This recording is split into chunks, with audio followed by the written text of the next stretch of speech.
Mummy देखिए क्या किया, मैं क्यों कपड़ा रिंकी का- फाड़ दिया। क्यों रिंकी का कपड़ा फाड़ दिया? ये देखिए काहे काटा? छेदा कर दिया पूरा। माँ मारेंगे इसको।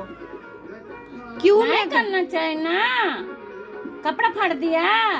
पूरा नहीं फाड़ना चाहिए बेटा। नया कुर्ती पूरा फाड़ दिया। हाँ नहीं फाड़ना चाहिए ना, गलत बात।